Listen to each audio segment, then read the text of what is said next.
Olá, boa noite.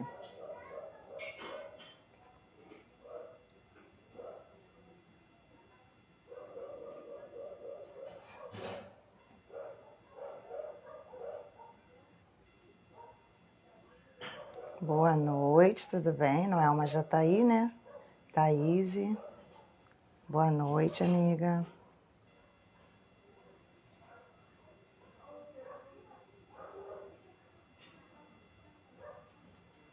Como vocês estão? Eu tô tentando colocar um filtro.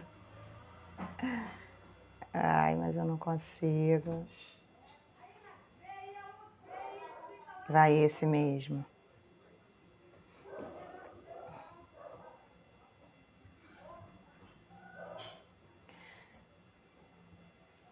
Boa noite a todos. Psicóloga Esther Silva. Tô te aguardando.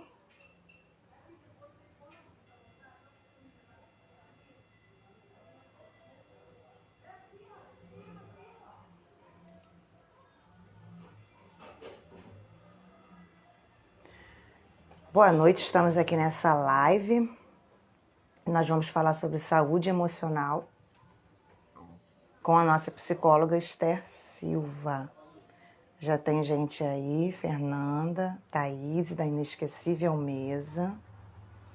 Tô só aguardando pra gente falar um pouquinho sobre saúde emocional. Então, estamos no mês de março, né? Que é o nosso mês aí da mulherada. Todos os meses, né? O ano todo. O ano todo é nosso. Mas Noelma também entrou agora. Boa noite. Eu decidi que iríamos falar sobre mulheres resilientes nesse mês de março. E eu falei na última live, né, com a Gabriela, psicóloga, estudante de psicologia. Nós falamos sobre como superar a dor do luto. A live está gravada aqui, né, no canal do Instagram. Está lá no feed, se vocês quiserem ir lá, dar uma passadinha lá e ver. Ela falou como superar a dor do luto. Entrou aí a Alessandra também. Um beijo, Alessandra. Luísa. Sejam todos bem-vindos. Nós vamos falar hoje sobre saúde emocional. Esther Silva, ela é a autora desse livro aqui, ó. E vamos falar sobre saúde emocional, tá? Tô só aguardando ela entrar. Para quem está entrando aí agora e não me conhece, meu nome é Kate Martins. Eu sou pedagoga, psicopedagoga. Ah, Esther já está entrando. Psicanalista. Vamos aceitar aqui a Esther. Vamos lá, Esther. Olá. Aí, chegou. Oi. Boa noite, Esther. Nós vamos falar. Oi, boa noite. Tem uma Teca aí, Alcântara. Beijo, Boa boa noite. Aline. Marlu, tá todo mundo aí, ó, gente, que honra! Tô gostando de ver, Seja Esther. bem-vindo. Essa honra, né, de participar às 8h30 da noite dessa live. E terminando aqui, essa sou eu, né? Kate Martins, psicopedagoga, pedagoga, psicanalista. E aí, Esther, conheci Esther Silva, tô com o livro aqui, Esther. Eu Autora sei que eu desse também. livro. Ah, tá aí também? Autora desse livro maravilhoso. Conheci Esther como professora ali na aula de psicanálise, numa instituição, né, Esther? E ali foi amor à primeira vista. Aquela aula foi maravilhosa. Aí, a Fernanda está dizendo que você é maravilhosa, Esther. Concordo. Obrigada. Em número, gênero e grau. Esther é maravilhosa. E ela deu uma aula ali que depois nunca mais. Aí passei a fazer as minhas análises didáticas com ela. Faço até hoje análise, né, Esther? Faz minha supervisão na psicanálise. E estamos juntos aí nessa empreitada trabalhando. Mulheres resilientes, né, Esther? Então, nós vamos falar, mas eu quero que você primeiro se apresente, fique à vontade, fala um pouquinho aí, mas apresente-se primeiro para o pessoal saber quem é Esther Silva. Olá, pessoal, boa noite. É um prazer estar com vocês. Espero poder contribuir um pouquinho daquilo que Deus me permitiu conhecer para me curar. Então, assim, a gente tem alguns títulos, mas eu não faço desses títulos o meu mérito, né? Na verdade, eu sou uma buscadora e fui em busca de respostas, foi que eu consegui, entre aspas, esses diplomas que estão aqui atrás de mim. Eu sou psicóloga, por misericórdia, eu sou psicanalista, sou terapeuta familiar sistêmica, sou consteladora, faço uma pós de sexualidade humana e estou terminando também uma formação de análise corporal. Eu acho que são essas. Nossa, nossa, muita coisa então. Acho que a gente vai ter que gravar umas 5 lives para falar sobre o tema, né? Mas para começar, Esther, fala um pouquinho sobre o seu livro, né? E sobre o conceito de saúde emocional, né? Na verdade, que é uma diferença. Se quiser falar também essas diferenças, fala um pouquinho sobre o livro. Já falou um pouquinho sobre você, agora eu quero que você fale um pouquinho sobre o livro e o que motivou a criação desse livro, o que você considera aí o conceito de saúde emocional. Pode falar, Esther. Por conta do nosso horário, há uma diferença de saúde mental e saúde emocional. Quando nós falamos de saúde mental, nós estamos falando de psiquiatria, nós estamos falando de doença, de patologia, né? Que precisa e requer um olhar diferenciado de um psiquiatra e precisa de medicação. Quando nós falamos de saúde emocional, nós falamos de desequilíbrio que acontece na vida de qualquer sujeito, qualquer ser humano, por situações diversas, um desemprego, um desajuste familiar, uma perda, uma morte de um ente querido, enfim, isso vai trazer uns desequilíbrios emocionais. E aí, no nosso livro, a gente tem um conceito bem pequenininho que eu queria ler para você, que vai falar sobre o que seria saúde emocional. Saúde emocional se constitui no equilíbrio das funções psíquicas, que se revela na capacidade de um sujeito controlar e gerenciar as suas emoções e enfrentar as dificuldades e as diferenças entre o seu sistema familiar. Ou seja, nós vivemos dentro de um sistema familiar que temos diferenças. E nós temos que quebrar um mito que o fato de termos 2, 3, 4, 5 irmãos e nascermos da mesma família, precisamos gostar das mesmas coisas, sermos muito parecidos, e isso é um mito, né? É uma falsa crença, porque nós somos sujeitos, somos diferentes, né? E mesmo sendo criado pelo mesmo pai, pela mesma mãe, nós temos uma visão de mundo diferente. Então as pessoas falam assim, nossa, não entendo porque fulano tem tal comportamento, se ele foi criado pela mesma mãe, pelo mesmo pai. Mas ele internalizou a visão de mundo de uma forma diferente. Então, saúde emocional vai falar mais ou menos como nós, quanto criança, fomos constituídos e como nós internalizamos todo o aprendizado que recebemos de papai e de mamãe, né? E espero que essa família tenha sido bastante funcional, porque aí nós nos tornamos adultos funcionais e emocionalmente equilibrados. É mais ou menos isso. Ah, então é isso que o livro está falando sobre saúde emocional, né? Se vocês quiserem fazer perguntas, gente, sobre saúde emocional, faz aí dentro do tema que a gente vai responder, né, Esther? O livro aborda todas essas áreas que você falou, né? Somos indivíduos, eu costumo falar que as pessoas procuram, às vezes, culpado, né, Esther? E não é culpado, os pais não são culpados. Na verdade, a criança, né, percebe diferente, foi o que você falou, somos indivíduos e percebemos diferente o mundo, né? Só que a gente está falando sobre mulheres resilientes, o mês da mulher, e existem muitas situações que nos trazem um adoecimento emocional, né, Esther? Como divórcio, relacionamento abusivo. O que você pode deixar para a gente aí, em relação a isso, saúde emocional?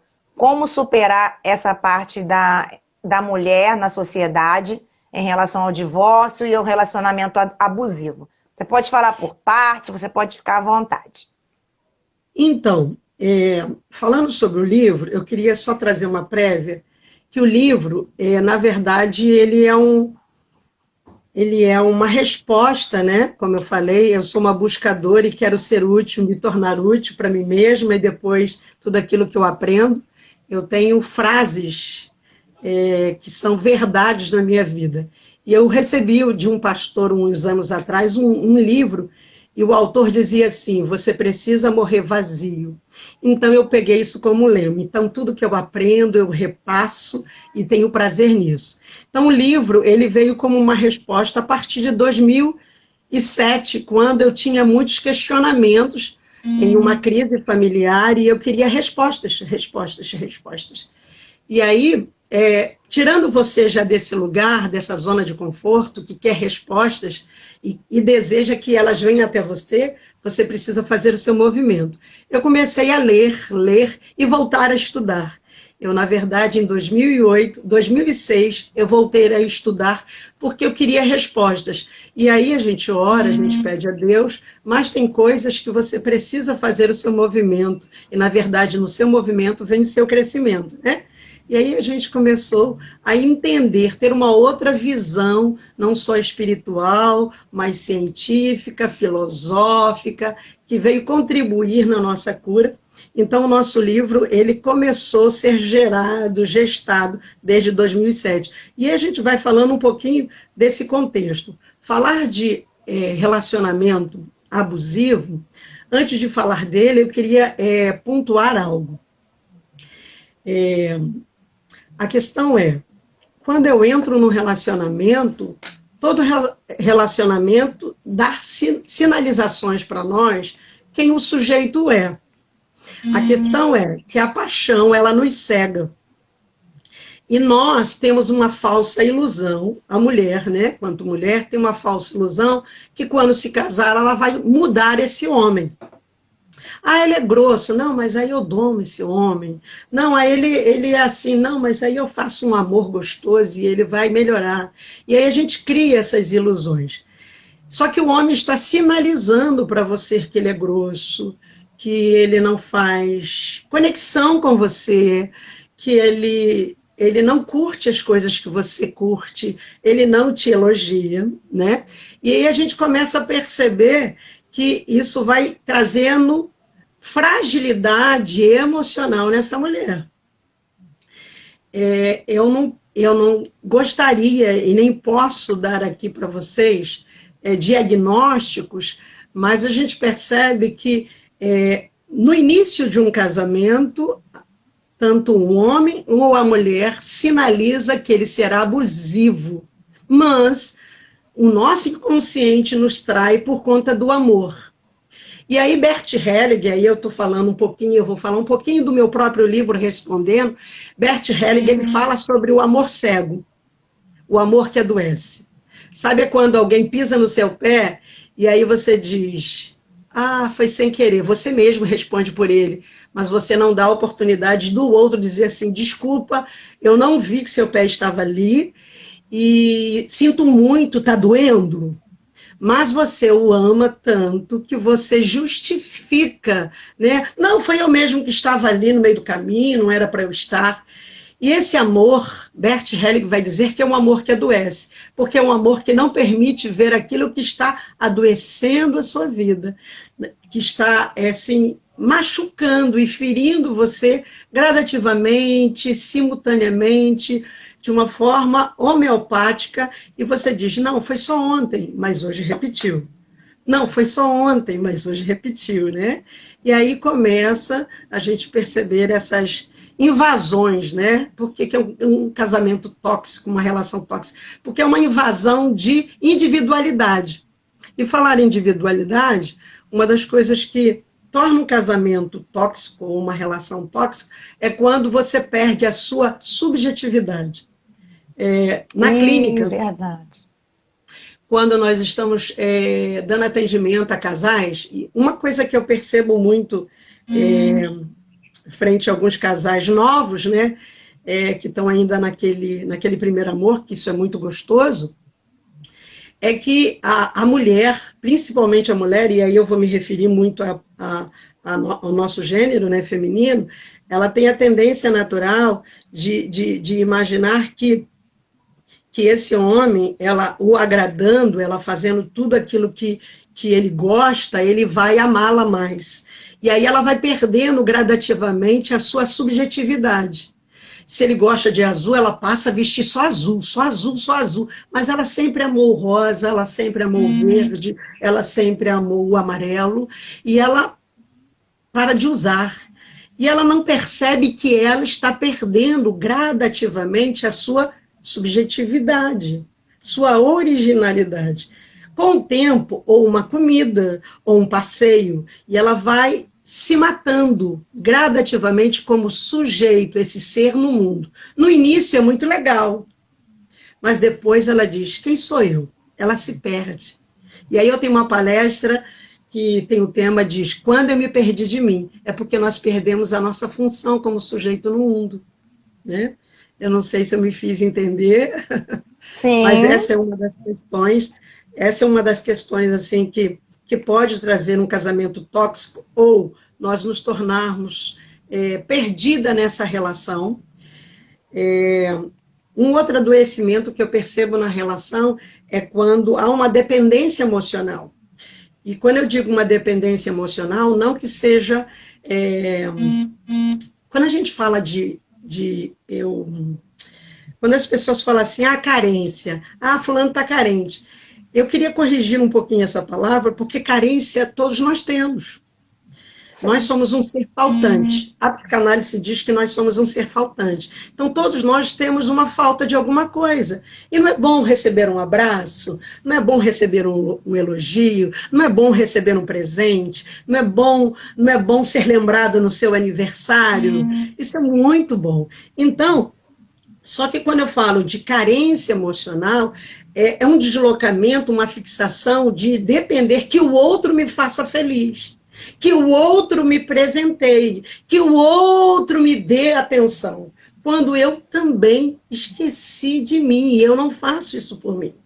Então, o casamento ele pode tornar tóxico, ou nós, quanto mulheres, adoecermos numa relação quando nós nos perdemos de nós mesmas. Né? Aquilo que eu gosto de fazer, eu deixo de fazer, porque eu quero sempre agradar o outro. E eu não estou falando eu não estou dizendo aqui que a mulher não deve ser submissa, não é nada disso, eu não estou falando de insubmissão, eu estou falando de subjetividade. Né? Quando você perde quem você perde a sua própria essência. E falando de perder a essência, por que no divórcio, no término de um namoro, de um noivado, num divórcio, as mulheres, elas perdem a identidade? Não sei se a Kate já percebeu que a maioria das falas das mulheres, né, que entra na clínica para ser atendida por nós, e aí diz assim, eu não sei quem eu sou. Esse casamento não, elas não conseguem perceber nem do que gostam mais. O que você gosta de fazer para lazer?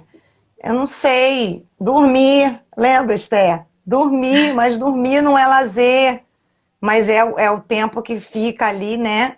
Longe de todos aqueles problemas. Longe dela mesma. Que não se ouve, que não se escuta. Tem muita gente aqui na live, Esther. Eu quero mandar beijo para todos. Mas a minha mãe também entrou. Um beijo, mamãe. Eu nem consigo ler tão rápido aqui que as pessoas estão entrando, participando. E vai ficar gravada. Vai ficar gravada sim, tá, Suzana? Pode ficar tranquila, que está trabalhando, pediu para deixar gravada. Vai ficar e vai para o YouTube. Ai, que joia. Então, essa dependência emocional é exatamente isso. Por exemplo,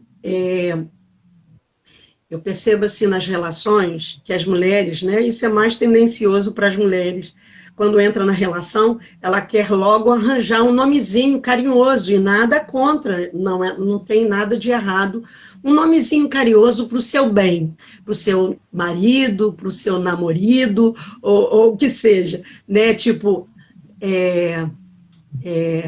Tipo, por exemplo, vida. Vida. Vem aqui, vida. Vida. Gente, vamos pensar. Vida é um complexo, né, de órgão, de vivência, um corpo orgânico que se reorganiza, que pensa. Aí você chama o seu cônjuge, o seu noivo, o seu namorado de vida. Vamos dizer que essa vida vai embora. Aonde está você? Então, tem nomezinhos que a gente dá ao nosso cônjuge, ao nosso noivo, que não nos cabe, porque exatamente demonstra a nossa dependência emocional. Ele não é Tem sua gente vida. dizendo aí, ó, Mo. Tem gente falando aí, ai meu Deus, Mo, esse Mo, Esther. Ó, mo. Vamos ler o prefixo mo. Que mo é esse? Ele pode ser o seu amor, seu tesão, sua paixão, pode. Né? Mas mo, bom, eu vou estudar sobre essa palavra.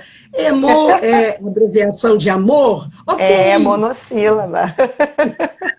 pode ser, A Thaís está entendeu? dizendo que elas acabam achando que o outro tem dívidas com ela. Porque na medida que a gente se doa, né, Esther? A gente acha que o outro precisa trazer esse retorno.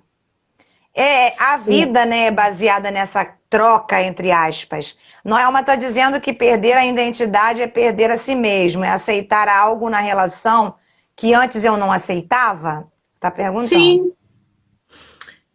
vamos lá. A Perder a dívida identidade. que acha que ela tem. Primeiro fala da Thaís, da dívida, que a gente acha que a pessoa tem uma dívida conosco, que tem que retornar aquilo que a gente dá, né? Vamos lá. Bert Helling é um dos autores, ele é um alemão, ele foi um padre e fez missões na tribo Zulu, e como um grande teólogo e missionário, ele estudou as vivências que acontecia naquela tribo, as repetições, os ritos, como eles resolviam as questões e as demandas familiares. E aí, frente a esse olhar, estou sintetizando, ele traz 3 leis, que ele vai chamar de ordens ocultas do amor. E uma das leis, respondendo a pergunta da Thaís, ele diz sobre a lei do pertencimento, a lei do dar e receber e a lei da hierarquia. Numa relação, se só um Tem dá, isso no livro. sabe? Tá um desajuste. Tem no seu livro. Isso. Então, significa dizer que eu entro numa relação madura. E entro numa relação para dar amor.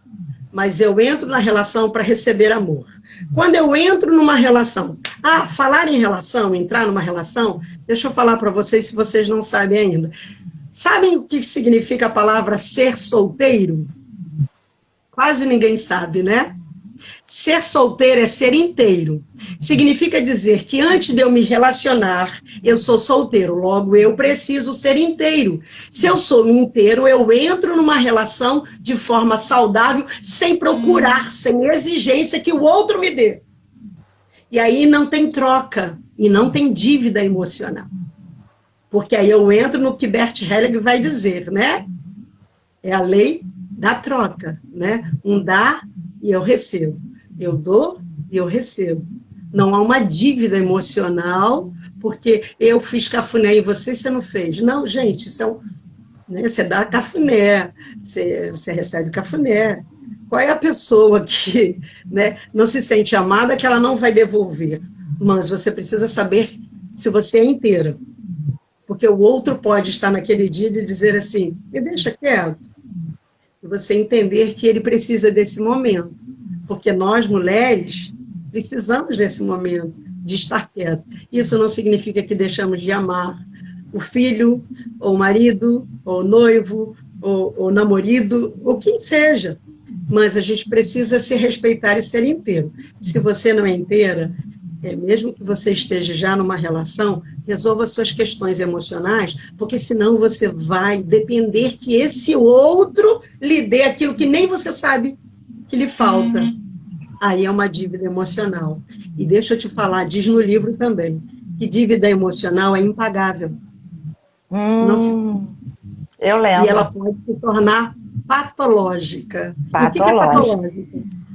Uma doença. Porque você vai cobrar, exigir tanto do outro que você vai adoecer essa relação. Mais ou menos isso respondi? Sim, respondeu. Sobre a terapia familiar, você está falando aí de dívidas impagáveis, eu lembrei logo da família, né? Dos nossos pais, daqueles que vieram antes de nós, tem isso tudo no livro, né, Esther? Eu amo seu Sim. livro, de vez em quando eu volto lá, já li acho que umas 2 vezes, estou na terceira, de vez em quando volto os que eu já sublinhei. Sobre a Legal. terapia familiar, eu queria que você falasse um pouquinho sobre a influência da nossa família de origem nesse processo de dor, de abandono e de rejeição, né? Porque a gente acaba trazendo isso para uma terceira pessoa, para uma segunda, né? Que é a terceira, digamos que a gente tem um relacionamento com nossos pais e que trouxemos essas dores conosco. E a gente acaba transferindo para o parceiro, né? As mulheres ou até mesmo os homens. Nós temos homens aí na live. Eu quero mandar um abraço aí para os meninos que estão conosco. E eu queria que você falasse um pouquinho como que a nossa família de origem ela influencia nesse processo. Então, eu li ali que tem uma pessoa que falou, não deu para me ler, que não tem o livro. Só entrar no Não meu, no é uma. meu, no meu. Não, tem uma outra pessoa que falou que não tem o livro. Bem, entre em contato comigo no meu Instagram, tem o meu Eu tenho. telefone, tem os meus contatos, e aí você pode adquirir o livro, tá bom? Ele tem uma prévia, ele tem uma visão da psicanálise, da terapia familiar sistêmica, da constelação e também da, da teologia. A gente traz Ótimo. alguns personagens bíblicos para referenciar as patologias, as neuroses que a gente pensa que lá os nossos amados irmãos lá da Bíblia não tiveram. Não sofreram, né? Eles são os heróis da fé, mas eles tiveram as mesmas paixões que nós, né, Esther? A Noelma fez aquela pergunta e a gente acho que não respondeu. Vamos lá? Deixa eu Falou procurar sobre aqui, Noel. identidade. Como é que foi? Noelma falou que a dependência emocional é quando eu digo amor, sem você eu não existo. Ela fez 2 perguntas, essa foi a segunda. Ah, tá. A primeira é perder a identidade, é perder-se de si mesmo, é Sim. aceitar algo na relação que antes eu não aceitava? Aceitar o Não, inaceitável. não necessariamente. Não necessariamente, porque depende, né? Eu acho que é muito subjetivo, porque eu posso amadurecer e aceitar no outro aquilo que me agredia, mas, na verdade, de uma forma terapêutica, a gente vai perceber, e Jung vai dizer, que aquilo que me agride, que eu vejo no outro, na verdade, é um espelhamento que está em mim. E eu posso amadurecer e aceitar o outro, porque eu passei a me aceitar. Então, não necessariamente perder a identidade é aceitar o outro como ele é. Pode ser um fruto de maturidade emocional. Sim. Agora, ela fez uma outra pergunta. Vamos lá, porque a minha cabeça... Assim, Ela falou da frase, amor, sem você eu não vivo. Ah, exatamente. Bom, essa é uma frase de quem está muito apaixonado e fica fixado como o ar que respira, o oxigênio, como se não houvesse universo, como se não houvesse sociedade, como se não houvesse entretenimento, como se não houvesse mais nada. Então, você é o ar que eu respiro e sem você eu não consigo viver. Essa fala, ela é muito perigosa, porque nós colocamos esse ser, esse sujeito, que nem merece, independente da pessoa boníssima que seja, ela nem merece essa frase, por quê? Porque ela não tem capacidade de nos dar plenamente tudo aquilo que nós precisamos. Porque eu mesma no livro digo, e quando eu estudando no Seminário de Saúde Emocional, todos nós já nascemos debaixo de um sistema familiar, e esse sistema familiar é faltante. Então, você estar com o outro, ele também tem faltas. Né? Então, ele não pode ser essa pessoa plena que você pensa. Ele tem defeitos e qualidades. E aí é a questão do respeito, da cumplicidade, do amor, que vai fazer essa relação se tornar saudável. Mas ele não pode, né, sem você eu não sei Não viver, viu. é a razão do meu viver. Essas frases são muito perigosas, né? E a gente precisa amadurecer quanto a essas frases. E é muito falada aí nesses contos de fadas e novelinhas que passou aí um tempo atrás, Malhação e tudo mais, que deu uma confusão na cabeça dos nossos jovens e adolescentes. E nós fomos aderindo, né, Esther? Infelizmente. E fala sobre a influência da terapia familiar, da família de origem nesse processo todo, pra gente. Então, a nossa família de origem, existe a família nuclear, que é após o casamento, marido, mulher, o nascimento do filho. E a família de origem, papai, mamãe, eu e meus irmãos. A nossa família de origem, ela tem um valor, assim, incomparável, indescritível, mas depende desse sistema familiar que eu nasci, como ele foi, se ele foi funcional, a gente fala no livro, se ele foi funcional ou disfuncional. E o que seria uma família funcional? Uma família normal, uma família que tem diferenças, uma família que tem algumas desavenças? Sim, toda família, não existe família doriana, tá? Você precisa entender que nós somos diferentes. Mas uma família disfuncional é quando tem um drogadito, quando tem um alcoolista na família, quando tem um agressor na família, tem uma pessoa que grita muito, que exige demais, uma pessoa extremamente agressiva na fala. Nós chamamos essa família de família disfuncional. Não pelo vício, não pelo hábito, mas é porque gera um descontrole.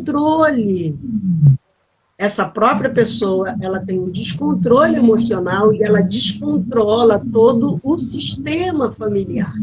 Então, eu estou falando de família funcional e família disfuncional. Se eu sou criada numa família disfuncional, de um pai espancador, de um pai que tem vícios, de um pai ou de uma mãe que grita o tempo todo, que xinga palavrões e que fala que você é feio, você é feio, você é feio. E aí a pessoa não é feia, mas a pessoa ouviu a infância inteira, você é feia, você é burra, você é feia, você é burra, você não sai para nada, você não serve para nada. Essas são vozes que elas vão sendo constituídas no nosso inconsciente. E aí você cresce, você vira uma mulher, você se torna um homem, e você não acredita em você. E aí você entra numa relação querendo que o outro diga assim, diz para mim, por favor, que eu sou bonita. Diz para mim, por favor, que eu sei fazer alguma coisa. Só que o outro, ele não sabe te dizer isso porque foi criado por você, e ele não sabe que você tem essa necessidade. E você está exigindo dele. Entenda, por favor. Então, conte para ele seus traumas de infância. Né? Eu dei uma palestra que a Kate estava. Eu disse que os nossos traumas da infância não são motivos para a separação e o divórcio. A questão é a gente se perceber, se conhecer e se tratar.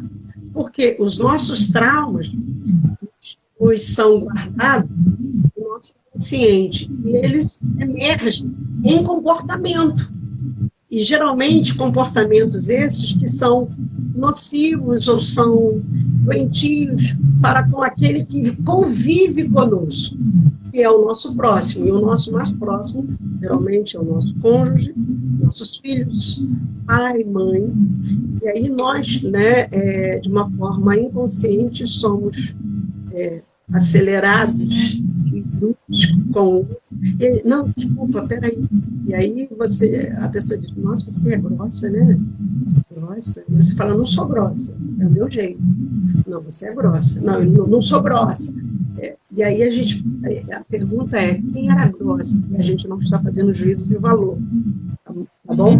Mas quem foi grosso na sua constituição? Que você aprendeu a ser grossa, mas você quer receber afeto, carinho, amorosidade, mas você o tempo todo é grossa. Então, é fundamental essa constituição da nossa família de origem, porque nós vamos carregar as crenças, os mitos, os valores, as manias, os hábitos, e até aquilo que você criticou e julgou é aquilo que você repete hoje, principalmente na relação.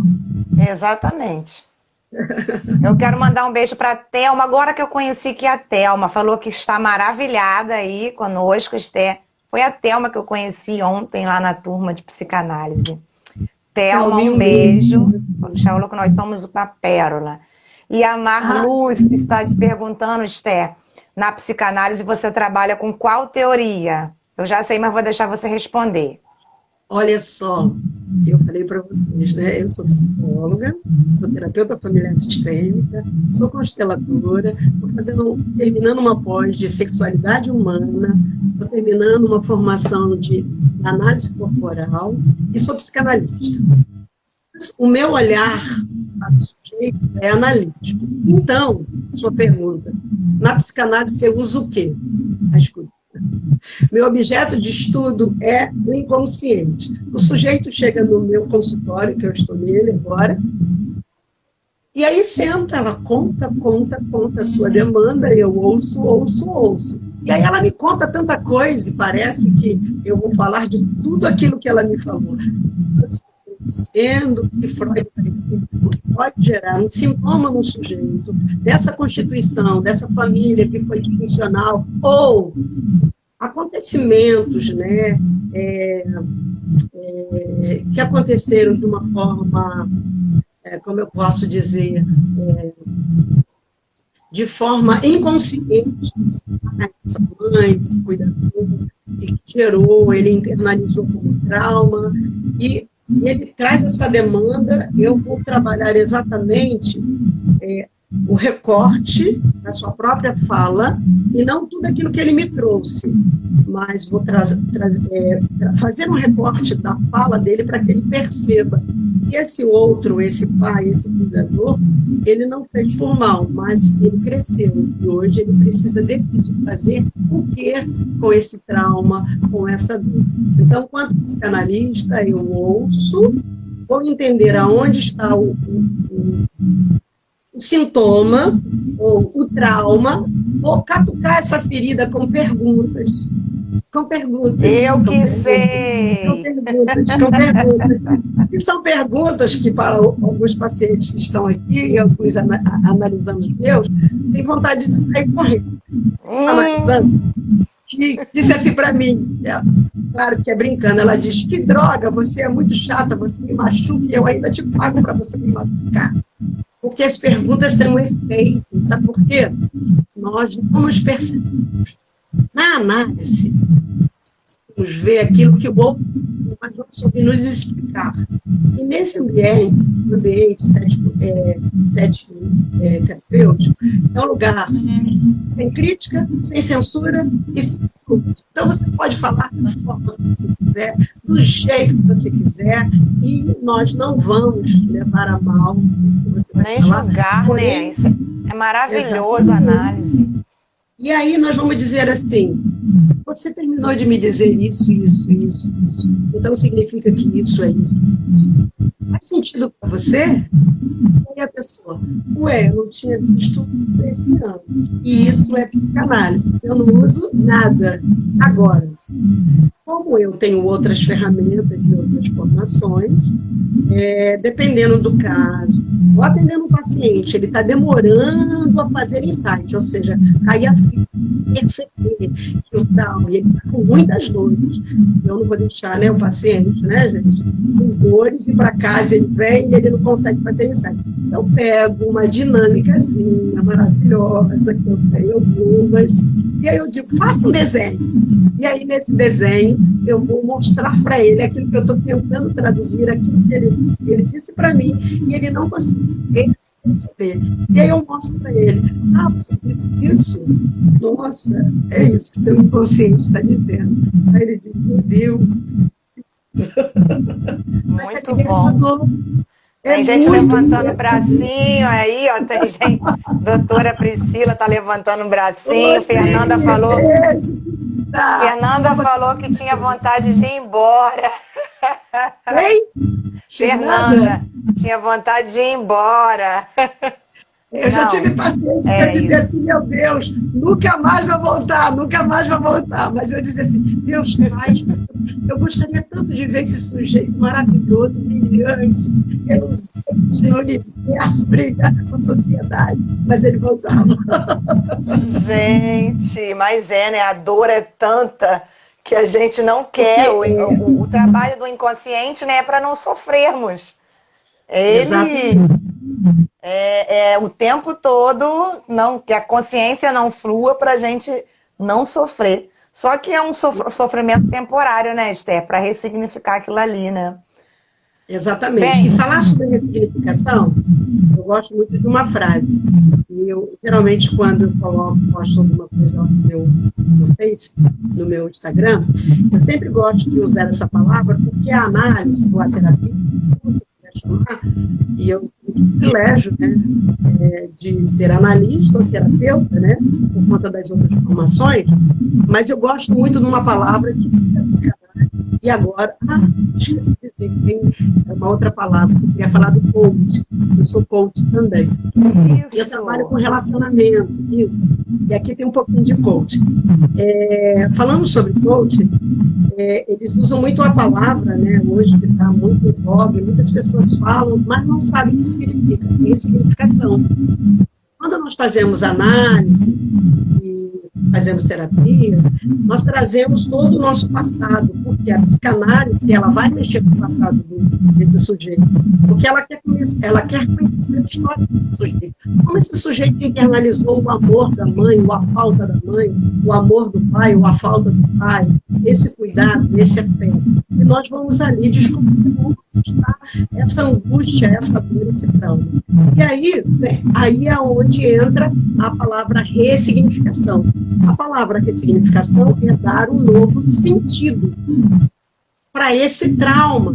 Porque a gente fica assim, eu quero fazer terapia, mas tem pessoas que chegam aqui e dizem assim, eu estou vindo aqui porque me indicaram você. Eu fui para uma terapeuta e falei, e ela não falou nada. Eu fico assim, né? Como assim não falou nada? O analista, ele fala até pouco. Eu falo bastante.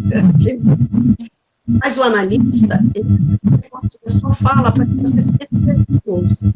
E aí ele vai te ajudar a ressignificar a sua história, a que você sozinho não está conseguindo. Na verdade, queridos, você não é isso conosco mesmo. Cresce sozinho. Todas as áreas da nossa vida. Cresce sozinho. Se você precisa de ajuda emocional, se você precisa de equilíbrio, de cura emocional, procura um terapeuta. Por quê? Ressignificação, aí vem a frase que eu gosto muito, é perdoar o seu passado, curar o seu presente e potencializar o seu futuro.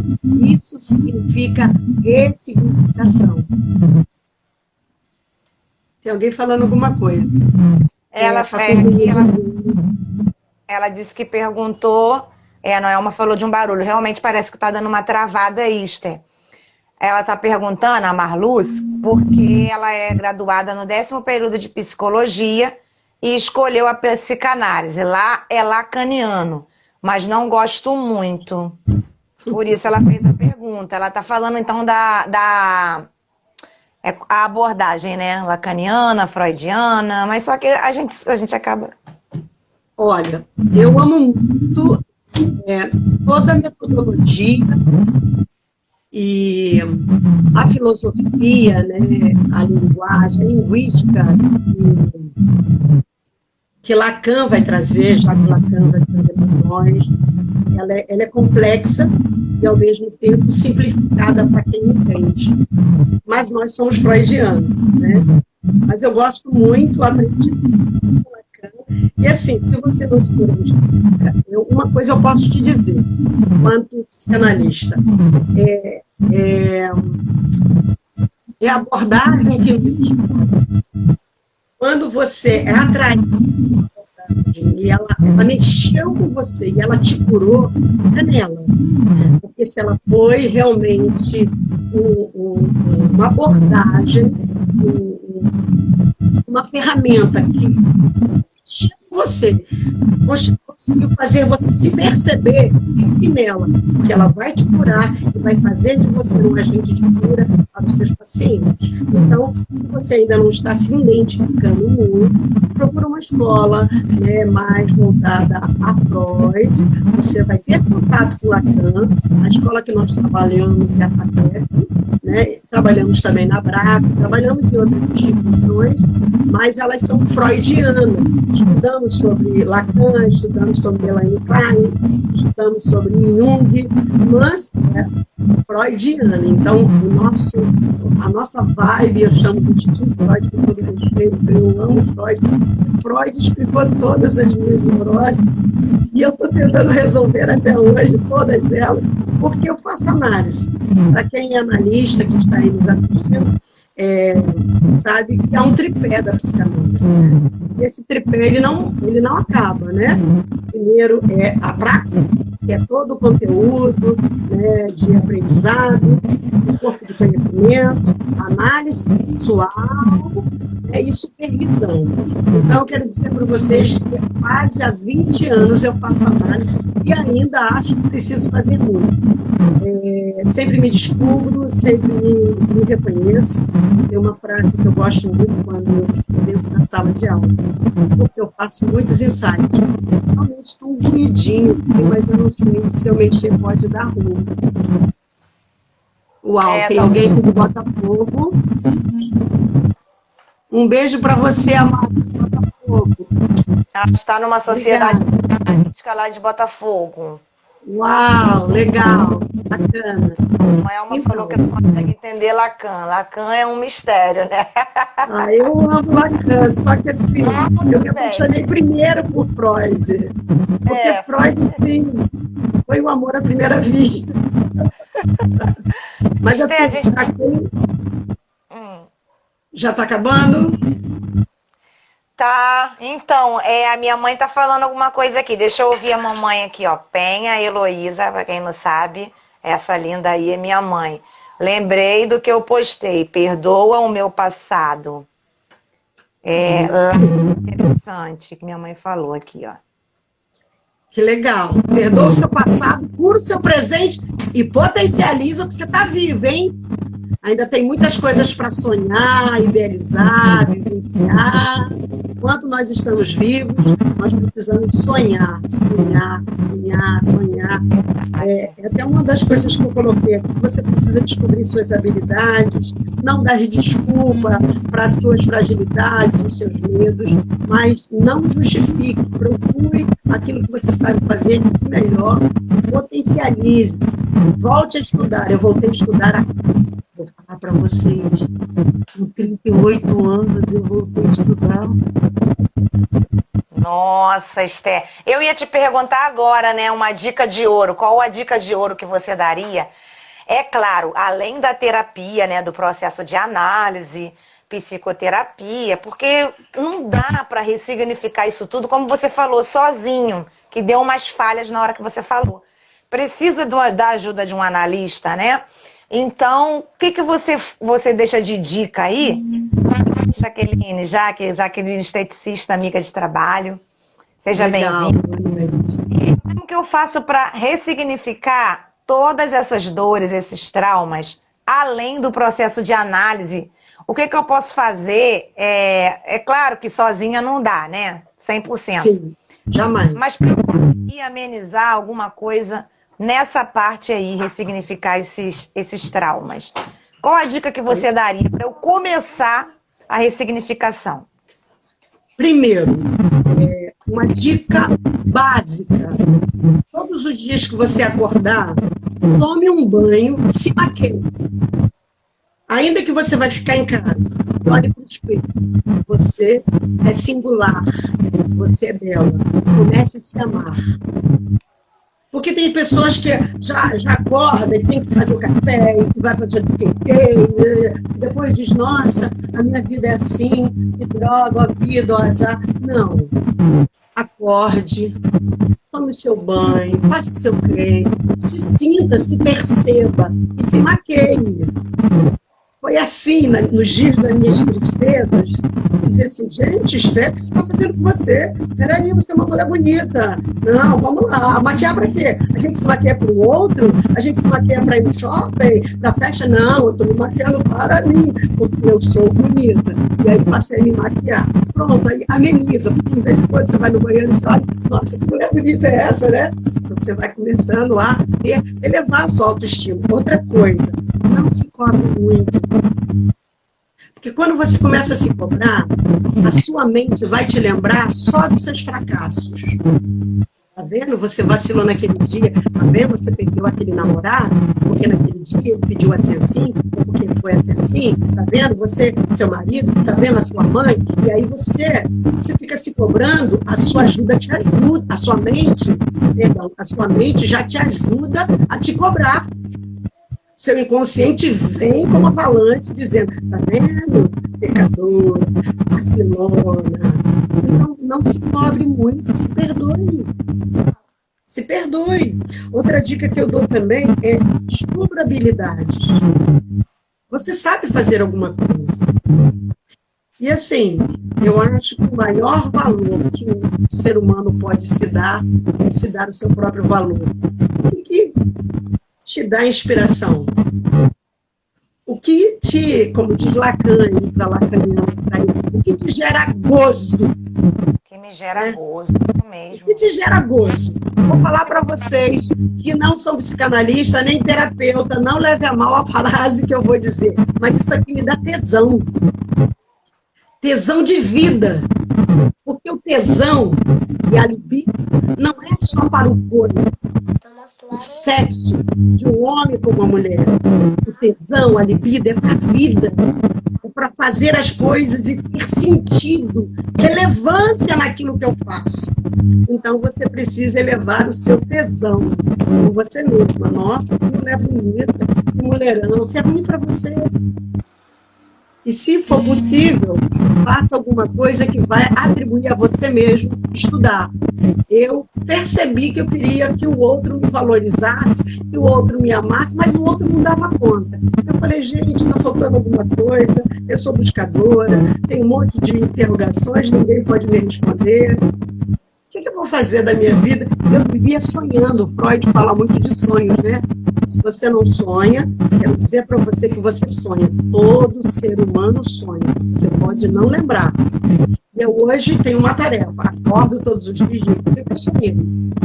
Eu vivia, antes de voltar à sala de aula, eu vivia sonhando. E eu, nos sonhos, parecia que eu estava voltando para o segundo grau. Eu acordava e dizia assim, engraçado. Estou me vendo dentro de uma sala de aula, mas eu já fiz segundo grau, o que é isso? Na verdade, o meu inconsciente estava dizendo, você é muito buscadora, você tem sonhos de conhecimento, você quer potencializar você mesmo e as pessoas, vá para a escola. E aí, com a bênção do Senhor, eu ganhei uma bolsa, né? Em 2008, eu já era psicanalista, mas em 2008 eu ganhei uma bolsa na Estácio de 60% e me formei pela Estácio de Sá, ali no campus de Norte Shopping. Tem alguém falando alguma coisa? Tem alguém que está aplaudindo? Obrigada. Pedro, beijo. Nossa, gente, muita honra. Muita honra. Nicole veio aqui me dar um beijo, já que tu viu, né? Me mostrou a aranha da minha caixa lúdica, ela aqui. Eu vi o negócio aí. Que legal. E você falou algo interessante, né, Esther? A gente se vê nas nossas potencialidades. Na psicopedagogia, ela dizendo que trabalha nas dificuldades de aprendizagem. Eu prefiro me apresentar dizendo que eu trabalho com as potencialidades do sujeito, né? Ao invés de focar, é como se a gente focasse no sintoma. Ao invés de eu focar na dificuldade de aprendizagem, o que esse sujeito sabe fazer de bom para que eu possa criar a potência para superar aquela dificuldade dele. Então a mãe às vezes chega porque ele tem isso, ele tem isso, ele tem isso. Aí eu vou ouvindo, parece... tá. Aí senta aqui, falo para a criança. Vamos lá, aplicar o teste projetivo. O que você gosta de fazer? Tia, eu gosto de fazer isso. Então é com isso que a gente vai trabalhar. com a sua potencialidade. Eu faço isso muito bem, então vamos trabalhar nisso. E sempre dá certo. Na psicanálise não é diferente, né, Esther? A gente precisa ter um novo olhar sobre nós, sobre nossa família. Esse livro me ajudou muito mesmo, muito em relação a muitos questionamentos que eu tinha. A psicanálise também me ajudou, mas esse livro assim, foi maravilhoso. Tá? Você é muito boa. Vamos fazer mais live antes que caia. Eu vou. Vai cair, gente. Um grande beijo para vocês. Gratidão por me ouvir. E eu sou essa pessoa, entusiasta, amo tudo que faço. E será um prazer recebê-lo aqui no meu consultório. Eu tenho 2 consultórios. E se você quiser adquirir, entre em contato conosco, que a gente pode fazer chegar às suas mãos o nosso livro. Kate, assim, gratidão por essa oportunidade. A primeira live minha, né? Eu nunca tinha feito uma live, você me promoveu, né? Eu quero expressar minha gratidão, né? E esse amor e essa confiança, né? Se acreditar nessa mulher louca, apaixonada por Freud, apaixonada por terapia, e apaixonada por gente, e apaixonada por Deus. Eu tenho certeza disso, Esther. A honra é toda minha, né? E fico feliz também de você ter aceitado o desafio. Olha só, até você, hein? As pessoas pensam que nós somos super girls, né? Mas não, nós somos mulheres comuns e temos o mesmo desafio que você, gente. Quem quiser o livro, que é aqui, que tem o meu Instagram, pode me mandar direct, que eu vou passar para a Esther direitinho, ou manda direct para mim. Muito obrigada a todas que estão até agora aí, né? Até 21h30, Noelma falando, Thaís, doutor, Priscila, Paola, todo mundo, Fernanda, Marlúcia, ó, beijos, Thelma, tá todo mundo aí. Um beijo para vocês, tá bom? Olha, feliz aí finalzinho do nosso mês das mulheres. Seja resiliente, tenha capacidade aí, né, de se adaptar e de conviver e ressignificar todos os seus traumas. Estamos aí com a agenda aberta, só que é pouca vaga, né, Esther? Nem podemos fazer propaganda enganosa.